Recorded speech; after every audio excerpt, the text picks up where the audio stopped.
So first off, thank you very much for taking the time out of your day to jump on this webinar with me. Once again, this is Stelle with West, and I'll get into that a little more in a second.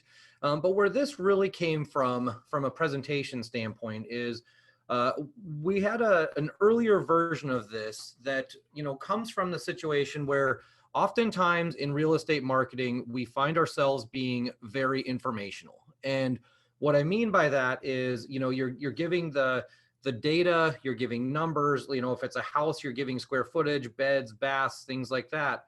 But we're not really pulling it back to, okay, who is the audience I'm trying to talk to and how do we get them to take action so that we get the result we're looking for? And so we're going to go through, the different ways to think about this. We're going to talk about words and terms that can get people to act and kind of the thought process behind it.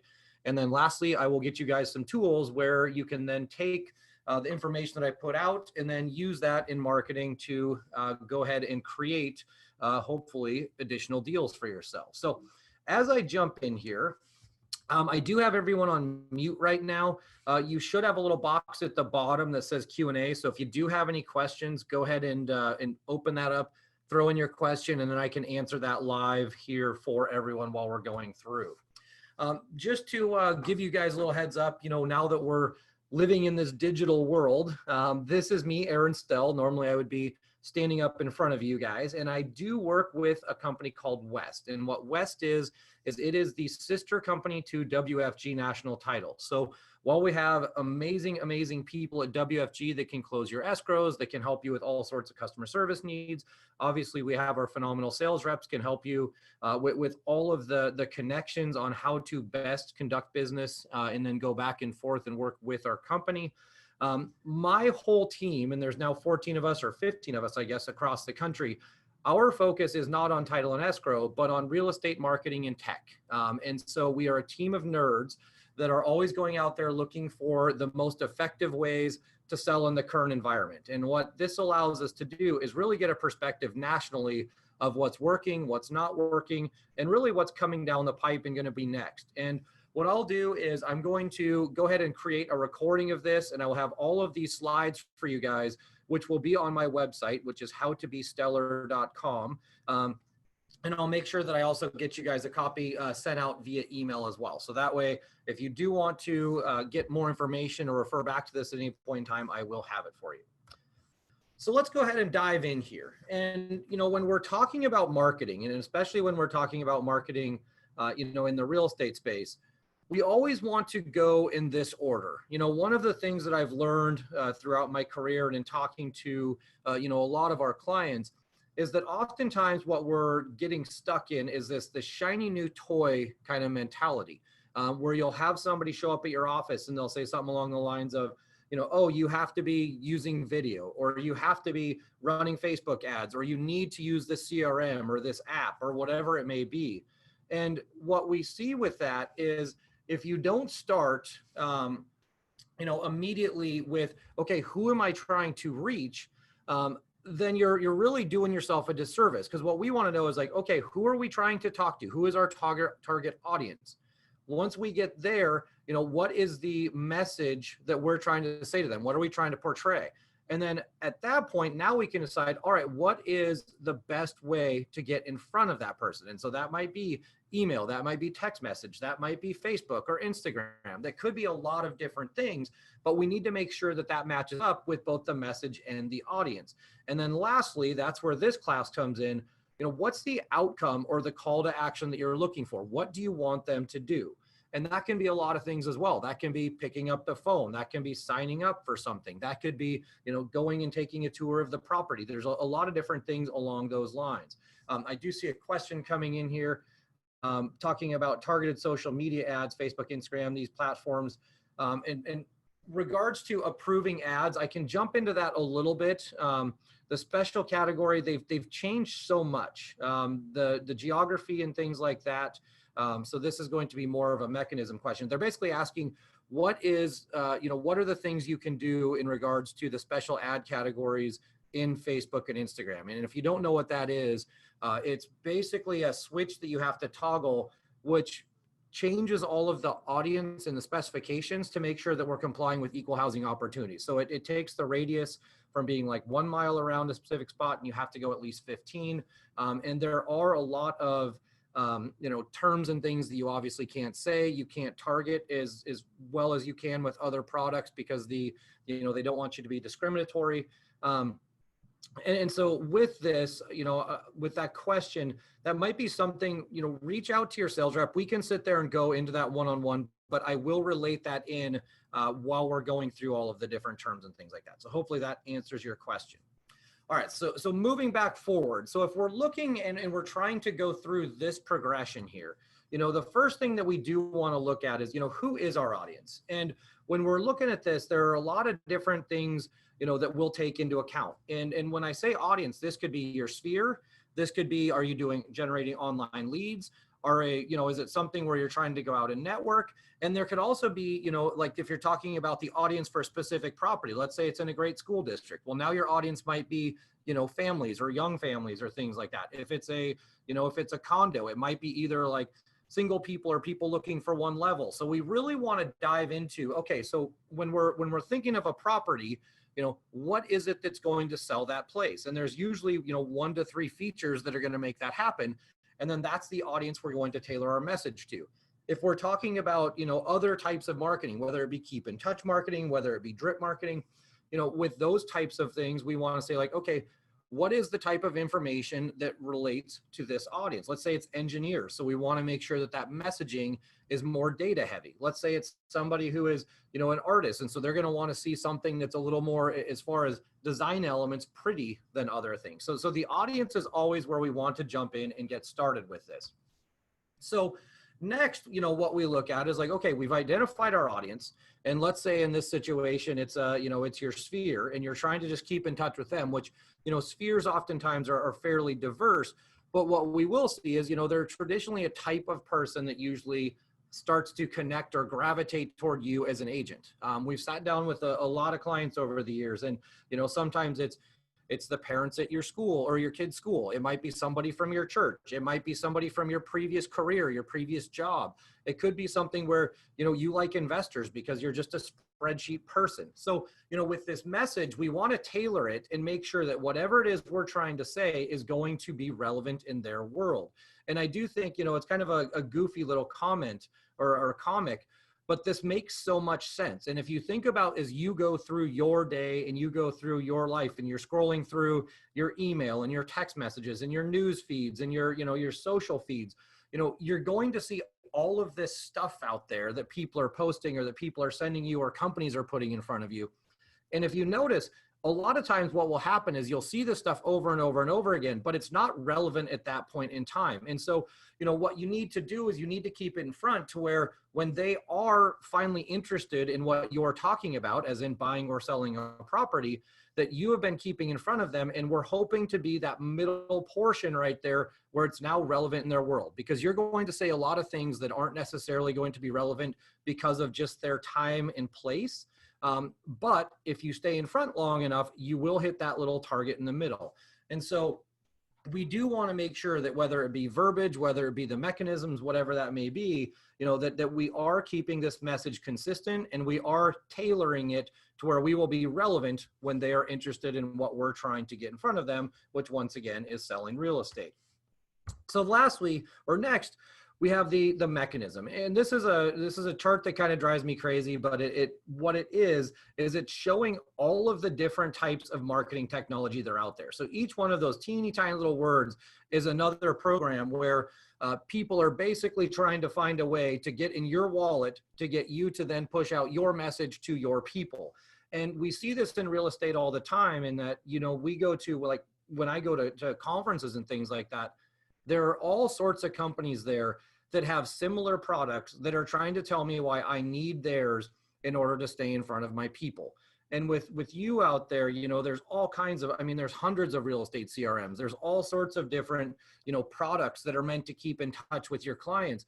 But what we want to do is we really want to focus on the mechanism that is going to be most relevant for your particular people. And so the way that this really works is we start to look at even like demographics of different social platforms, or, you know, handwritten letters. I was on now it's been even a couple years ago, but I was on a webinar and I was just learning about some print marketing and some letter writing that was going on. And this guy that was giving the presentation works out of Florida, where there are a lot of 55 and older communities, and that's his target market. So when we're talking about audience, his target market is 55 and older communities. So what he was doing is he was just sending out all of these letter campaigns, because what he had found is that he gets 4 times better results sending out letters than any other form of marketing. And so that's why we want to choose the mechanism or the platform that is going to get it in front of the most people that would be in my demographics. So if I'm marketing to millennials or even Gen Z, I'm probably going to be spending most of my time on Facebook and Instagram, and I will potentially put some emails or even just personalized texts to go out. I'm not going to spend as much time on print mail. Email's even going to be a little bit tougher in that situation. So we want to make sure that whatever mechanism, you know, we're going to use is going to be tailored to the audience we're trying to speak to. And then the last thing that we want to look at is like, okay, you know, we've now figured out who we want to talk to. We figured out what we want to say to them. We figured out how we're going to get that message out in front of them. Now we want to figure out, like, what's the goal? Like, what are we trying to get out of these people? And this could be a lot of different things. This could be, I want them to sign up for my newsletter. This could be, I want them to click on the link to then go over to see the more information on my property. It could be, I just want them to go to my website. Like, I want them just to go there. I want to check it out. It's a branding play. Or it could be something, if we're talking about branding, it could be nothing more than I just want them to see my logo and face so they know who I am when the time comes. And so we want to make sure that we have some sort of a measurable target for what we're looking for an outcome. You know, an easy way to put this thing out there is, I know when I send out emails, and I've got a pretty decent sized distribution list, and when I send out emails, my goal is always to have 40 to 50% open rates, because that's what I want. I want to make sure that if I'm sending things out, that it's valuable enough that I get at least half or just below half of the people that actually open up the content that I send out.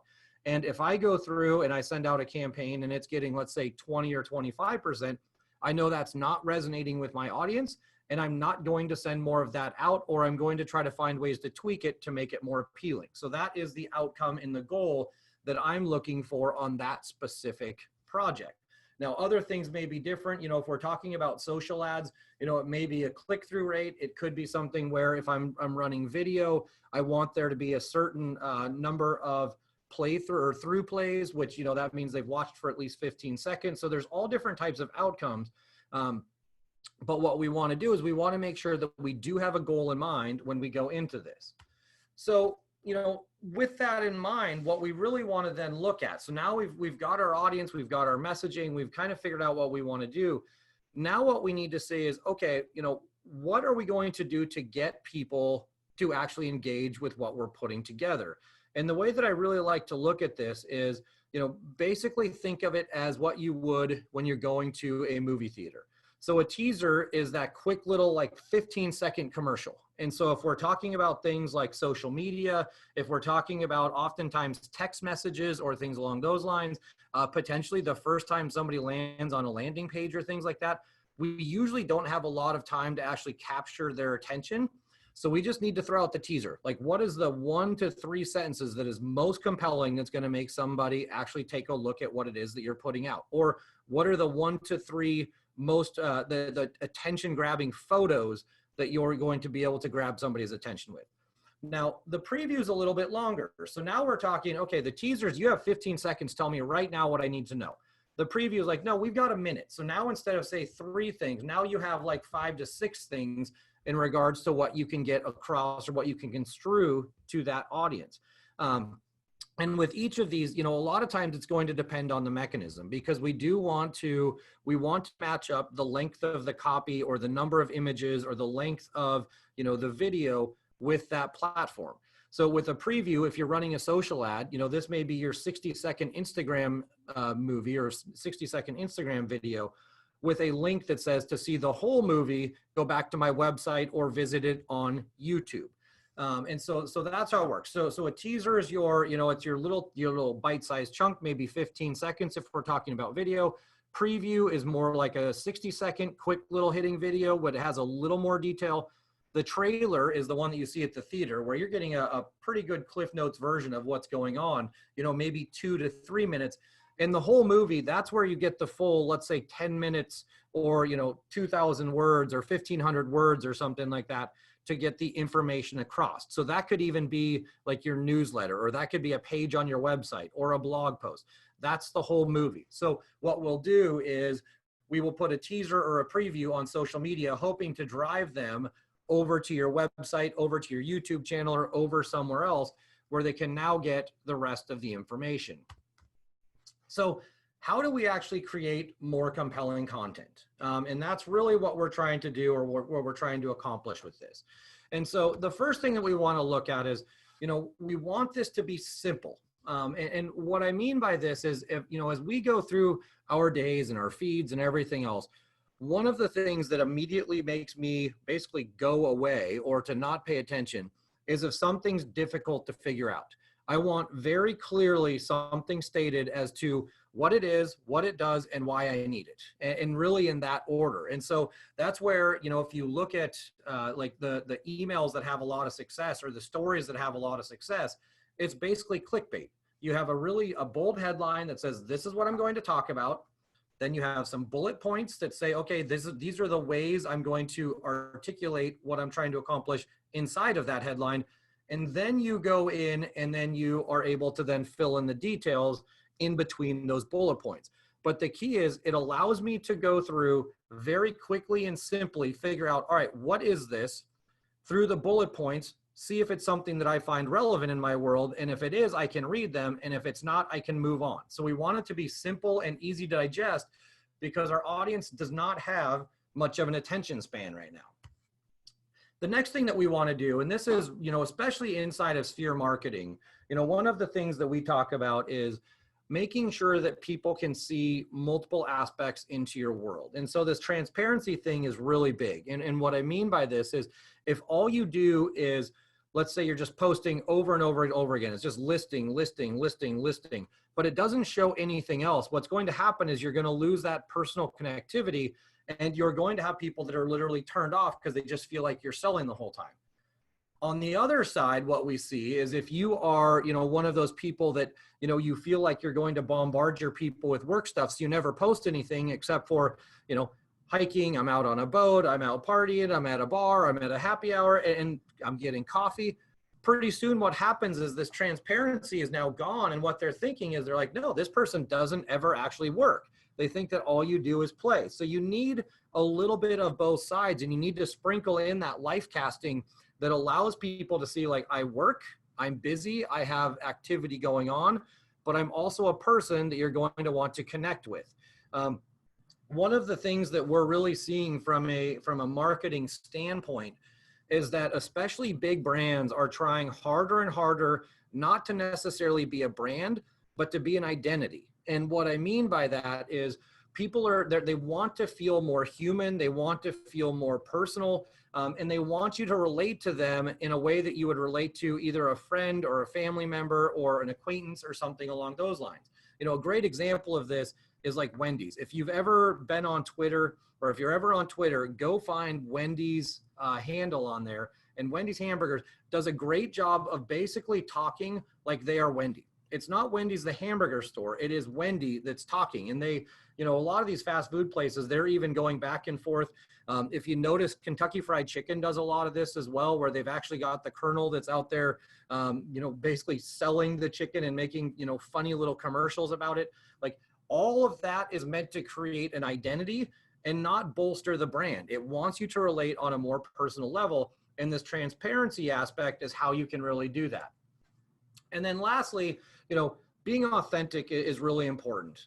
You need to speak in the voice that's yours. You need to, we see sometimes where the reason that people really relate to you as the agent is because you're either funny, or you're just, you're good times to be around, or they just, it's a lot of different reasons that they just enjoy your company. Well, then what we'll see is our clients will try to be too professional online because they think that if they're just themselves and they're a little goofy once in a while, or they're making a joke once in a while, that it won't come off as professional. Well, what that does is it can also turn your clients off. They're looking for that authenticity from you so that when they run into you, it's not like a completely different person than the one that they actually know or relate with online. So authenticity is really, a big thing. Make sure that you're true to yourself. Keep your voice somewhat, I don't want to say standardized, but keep it in a way that feels like you. Because what we really want to do is through all of this marketing, whether it be digital or analog, so print and things like that, is we want people to get a pretty good idea of who you are as a person and be able to relate to that. So, along those lines, this is the part that really, it becomes fascinating to me. And this is the part that becomes really important. And, as we've gone through and done, I've done a lot of research. I've read a lot of articles on this. I've tested a lot of different things. The conclusion that we've really come to is words matter. And I'm sure that you guys, throughout your days, you can pick out where somebody uses a certain word instead of something else. And it has a different impact. Even though you understand what they're trying to say, it either does or it doesn't cause you to want to take some sort of action. And so when we look at this, the first thing that we want to look at is like, okay, so in marketing, what are the top 5 most persuasive words? And so, this is where we're going to start. And, if I were to ask you right now, what do you think the word is in your world that would grab your attention the most? I think you would all agree it's going to be you or your name. And so the reason I bring this up, it seems like common sense, but if there is a way that you can use either you, like the word you, or you can use their name in your marketing, it's going to grab your client's attention more than any other word out there. I do love this Neil Strauss quote, and it's one I'm sure you've seen, all over everywhere. But basically it says, after all, everyone's favorite subject is themselves. And so if you can find a way to put their name, and you have to be careful with this if you're using forms and automation. I'm sure you've all received either a form letter or an email at some point where they go through, and my favorite's always like when it's email and it's pulling basically the front of your email address, from your email, and they put that in like it's your name. So like for me, it's like I may have like a Stelle, because that's what mine's, Aaron Stelle. So it's astelle@poweredbywest.com. So I'll get these emails that say, hello, Estelle, we thought you would be very interested in our product. And, the thing that always cracks me up about that is, well, number one, I used to have a coworker that called me Estelle because that's what he saw. But the other part of it is, it's like, if you're going to use a form letter like that, or you're going to try to pull in a merge field, then every single time I see that, I know I can immediately discount it. I can immediately not pay attention because it's not personalized and it's not actually meant for me. So you're better off not using a name unless you know it's correct. But if you're truly trying to get their attention and the names on your database are correct, then using a merge field that actually does use their first or last name or something along those lines will capture their attention every single time. The other thing that you can do is you can throw this into subject lines if you're trying to make sure they read it. You can throw it, obviously, letters. It makes that real easy. There is some like dynamic print where you can actually do some printing and you can put their name inside of images. So there's a lot of really cool ways you can use this. But the more that you can work in the term or the word you, or you can actually put their name into your marketing, the more you're going to catch their attention and the more you're going to get them to at least read or pay attention to what it is that you're putting out there. So the next one is the word free. And there was a really interesting study done, and they were going through and they were trying to decide, like, okay, with these words, if you're trying to decide the value of a Lindor truffle versus a Hershey's Kiss, and you're putting this out in front of people, the first way they positioned it is they said, okay, for 15 cents, I'm going to give you a Lindor truffle, and for 1 cent, I will give you a Hershey Kiss. Well, with this 15 cents, they're like, wow, the value, because value is what they were trying to establish, the value is far higher in paying 15 cents for a Lindor truffle than it is paying 1 cent for a Hershey's Kiss. So they took that exact same situation, But instead of doing 15 cents and 1 cent, they did 14 cents and a free Hershey's Kiss. So we're talking about 1 penny or free. And as you can see there on the screen, the word free just triggers a response in people, and it does almost every time. And so in this situation, it literally turned it almost exactly on its head. So instead of being 70-30 one direction, it's now 70-30 the other, purely because they want something free. And so where you can really use this in real estate is this is where you're giving them a free asset audit on their property. So instead of saying, I will give you a free CMA or I will give you a CMA, you know, come up with terms that make it sound like they're getting something that creates more value. But anytime you put the word free out there, and we see it with, you know, collect your free ebook, email me for a free PDF that shows you the 5 steps in getting a home, like any of these types of things that you're trying to get out, instead of just saying or just sending it, you know, if you're trying to get them to opt in, tell them what they're going to get for free. You know, that's really what they're looking for. And there's a lot of, you know, there's a lot of people, even with a lot of money, that are always looking for that value. So free is a huge word. This is where, you know, especially on something where you're trying to grab attention quickly. So a postcard, a blast email, potentially on social media, depending on what your image and offering is, you know, making sure that free is capitalized or bolded or emphasized in some sort of way to where they can see it. That is going to grab attention, and that is going to help you convert more often. The next one, this one actually kind of shocked me, and I found this fairly interesting. It's the word because. And so there was a whole study done, and it was, you know, it's this book Influence by Robert Cialdini. And one of the things that he really came through is that when you're asking people to do something, they want to know why. And that's really what it comes down to. So mixing in the because is hugely important. And they actually had this really interesting study that they did where a guy walks into it. So the study is basically there's people in line waiting to use a copy machine. And the guy walks in and he says, hey, can I jump in line and because I need to get more copies done. And at first it was literally like 30% of the people allowed him to then jump in line and be able to go in and cut and get his copies done first. Well, then he walked in and he said, hey, can I cut in line because I'm in a hurry? And just by saying because, it jumped up to like 63% of people then allowed him to cut. So there was double the number of people that were willing to let him jump in line just because he said because. And the last one is he basically did the same thing. He said, you know, because I have, the last one was actually the most funny. He said, do you mind, can I cut in line because I need to make copies? So literally what came after the because didn't even matter. And in that situation, he was right at like 63 or 64% as well. So you're talking about over 6 out of 10 people allowed him to jump in line just because he used the word because. And it did, like his excuse of I need to make copies or I'm in a hurry, like that's not a reason that should make people want to allow him to go first. But by using this word because, it made it happen. So when we're talking about this in real estate, what we're really looking at is we're looking for, you know, kind of a causation and why they should do something. And so the way that we always look at it is, you know, let's say, for example, you know, we should go look at this house today because it may not be on the market tomorrow or something along those lines. But by throwing in why they need to do something or the reason for what they're going to do, it suddenly changes the conversation.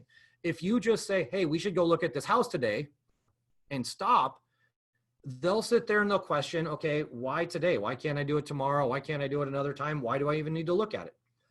If you go and say that same thing, we should go look at this house today because it meets all of your needs and we don't know how long it will be on the market, it's going to be a very different conversation. And all of a sudden they'll be like, okay, yep, I want this to be easy for me. You told me why I should be doing it. I will allow this to happen. And when it really comes down to it, you know, oftentimes we as people are, you know, we're trying to take the path of least resistance. You know, one of the things that I always like to say is in general, consumers, and especially if we're talking about passively taking in information, we're all kind of like black labs. We have this black lab mentality where we're just kind of like walking around cruising through life. But as soon as somebody tells you like, hey, go do this, we'll be like, okay, Why not? And be completely happy doing it. And so this because portion basically solidifies in your brain that like, yep, that's something I'm going to do because, or you made it very easy for me to make that decision because I don't actually have to think very hard. You already told me why it's important for me. So the next one that we're going to look at, oh, I'm stuck here, is instant or instantly. So, you know, one of the things that we see is delayed gratification is almost always something that is going to have a negative connotation. And what people want is if they're looking for information, they want it now, right? Just like Veruca Salt here from Willy Wonka and the Chocolate Factory. You know, what we're looking for is we want it. We're traditionally searching for something or we're looking for information in that particular moment. And if it's something that's not going to come for, say, you know, a day or two or a week or a month or something along those lines, by then we're probably going to have lost real interest in whatever it is we're looking for. So what this is like we're talking about in this situation, you know, from a real estate perspective, it's download this or click this button for an instant download. You know, and what that would be is that could be, once again, an ebook, that could be a flyer, or, you know, if you're talking about houses, it could be click this button to instantly see all of the photos and videos on this property. And what it's showing them, or what it's basically telling these people, is that if you do what I'm telling you to do, you will get instant gratification and you will find exactly what you're looking for. So the word instantly, you know, it seems kind of simple and benign, but anytime you're trying to get somebody to take action, and especially if we're talking about take an action right now, you know, to go over to your website or to click on your email or to, you know, to turn the postcard around or, you know, to ask for that CMA, you know, the way to do it is to say, you know, it's not, you know, click on this link and I will get you a CMA within 24 hours. It's no, you will have an instant value for your property.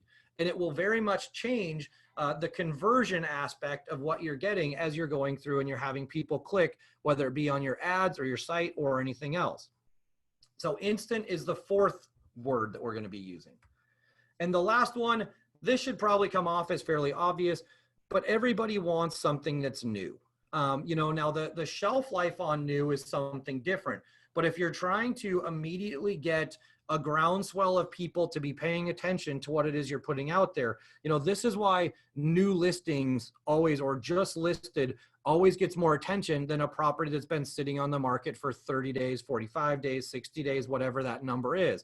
And so what we want to do is anytime we've got, you know, it could be a new system, it could be a new process, it could be a new person, you know, anything that's new gets people to want to be in part of the, let's call it the in crowd, because you want to be an early adopter. People like to be on the forefront of things. So anytime you have something, we want to make sure we show what is new in the market, what's new in your marketing, what's new in the real estate world.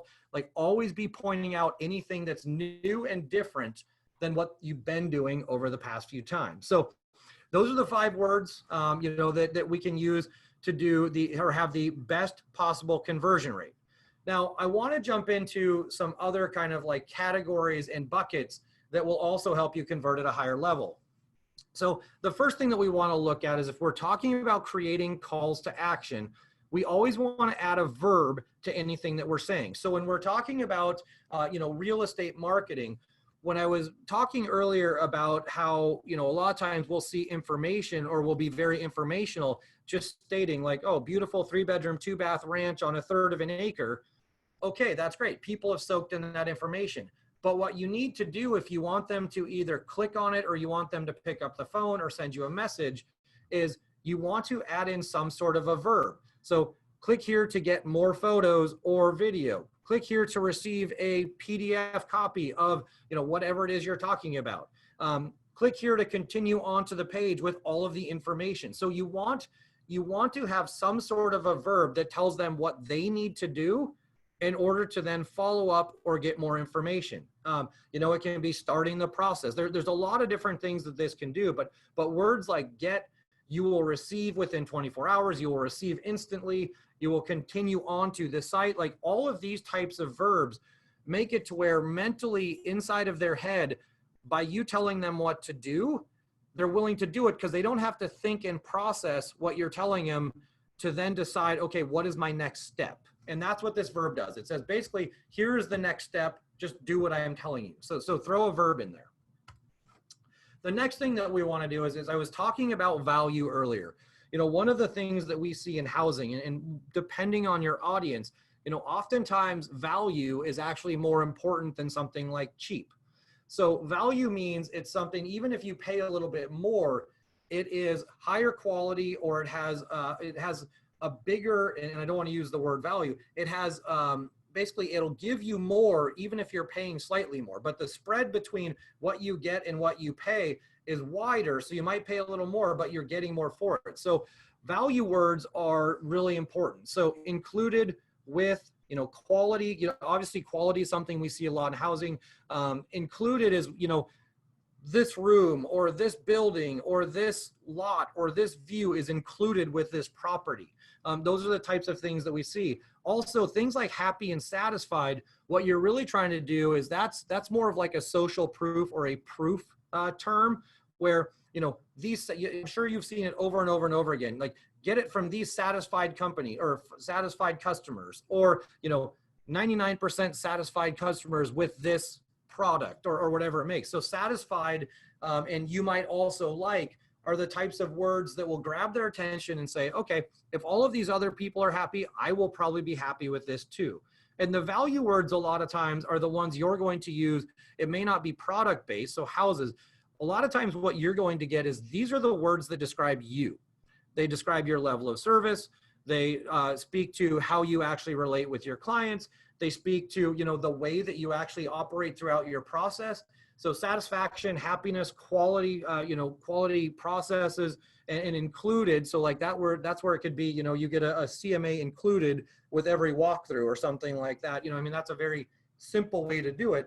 But these value words are going to be things that basically show them how much they're getting by working with you. Now, the next thing, and this is something, especially in the current market, that is really important. So we're always trying to figure out, how do we get people to act, not someday, but act now. So we want to find urgency words, and urgency words are things like limited time, hurry, before it's too late, going fast.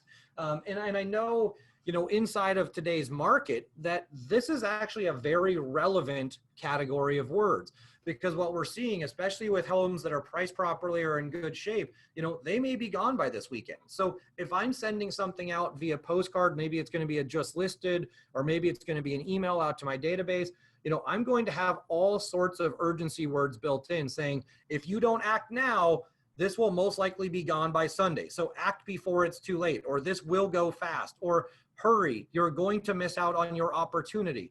This urgency section is what we really want to do in order to get people to act now. So it's the time aspect that oftentimes is also missing inside of real estate marketing as well. Because if you just say just listed and you just give the data, and inside of your heart, or just based on your gut, that it's probably going to be gone by the weekend, I may get that postcard and think, okay, well, I'll check it out. Maybe I'll get out there next week. Well, then I go to see it next week and it's already off the market. And so I want to use these urgency words to get as many people to act as quickly as possible whenever I'm talking about, especially housing in the current market. Now, the credibility words, if we're talking about terms that build up your credibility, or that make people, once again, see the proof that you are, what you say you are, and that you can basically back up what it is you talk. Featured in is one that we see a lot of times with agents who are, featured in Portland Monthly Magazine 5-star agents. It could be featured in, Real Producers. It could be featured in, and there's all sorts of different places you can do it. But basically what that's doing is it's establishing authority and credibility to say, hey, I actually know what I'm talking about. Being their trusted advisor, verified, the expert or the specialist. You hear these words out there. But what we want to make sure we do is we don't want to just kind of willy-nilly throw them all over everywhere. But when we are trying to build our about, or why work with me, or I'm going into a listing or buyer presentation, and I'm trying to make sure that they understand, the quality of agent that they're going to get, I'm going to be using some of these words.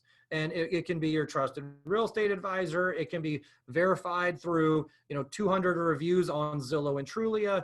It can be your digital marketing expert. It can be your, if you're trying to do a hyper local neighborhood, it could be, it's like, your West Hills expert or specialist. These are the types of words that you want to use to establish your authority or credibility. All right, so now we've gone through and we've talked about who's our audience. We've talked about, what we're going to say to them, how we're going to say it. And then we dove into all of the different types of verbiage you can use in order to get them to do what you want them to do. And I mean that in the most beneficial way for them.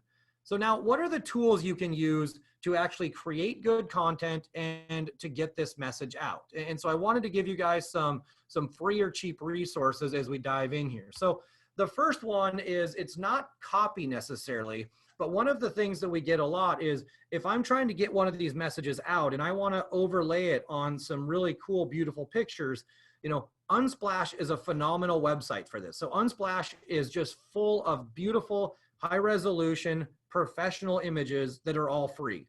So you can see here, I just Googled or I just searched kitchen on here, and you can see a couple of the pictures there, but there are literally pages and pages of different kitchens on here where you can download them on your phone to use either on Facebook or Instagram. If you want to put them on postcards, you can do that. I've actually had multiple agents where this is where they got their stock photography for websites. So there are a lot of different things you can do, and they have, you could type in architecture or interiors or kitchen or garden or house or city. I mean, there's a lot of different things you can do, but there's some really cool, free, beautiful images on Unsplash. So it's just unsplash.com. Pexels is another one. I use Pexels all the time. It's just a competitor to Unsplash. They do the same sort of thing. It's a website full of, and this is all, it's basically crowdsourced. So it's different like photographers that go out, take all these really cool photos, and then upload them to here. And like I said, they're free. So what they're trying to do is just get, additional exposure for themselves. But you can do all sorts of things. Once again, this is I just searched Portland in this one. So you can see, you've got the little cherry blossoms from the waterfront on the left. You've got a cityscape on the right, but you can download this. And there really are just so many cool photos on here that if you're trying to get something that stands out and you're trying to find a way to really put a backdrop on whatever it is from a verbiage standpoint you're putting out, this is a great site and a great place to go. Now, if you're wanting to take this kind of to the next level, this one isn't free. And honestly, it's one of the cooler sites out there. I really enjoy it. And it's called Fiverr, and it's fiverr.com. What it used to be is every single thing on here was $5. And so if you're now, it's kind of bumped up. You can see that they're variations of $5. So you can see $45, $30. The one's $2,500. That's actually really expensive. Most things aren't near that expensive. But here's where you can get whiteboard videos. You can get explainer videos. If you want an intro for the video that you're going to be putting out down the road, or an outro, you can get that done on here. If you're going to be starting up a podcast, you can get podcast bumpers on here. So there's all sorts of stuff that you can get, excuse me, on Fiverr for really minimal money. And if you're trying to even do some really highly personalized stuff, you'll get people that will sing stuff on here. You'll get people that will do some sort of an intro for you. So just jump on here, try not to get sucked in for too many hours, but look around and see, the different types of content that are already built out. All you have to do is give them some sort of a script or give them the verbiage you want to be plugged into these different marketing pieces. So Fiverr is a really cool tool in a great way. As I typed in whiteboard here, it's a great way to really take the verbiage that you're creating and giving it a mechanism, or giving it really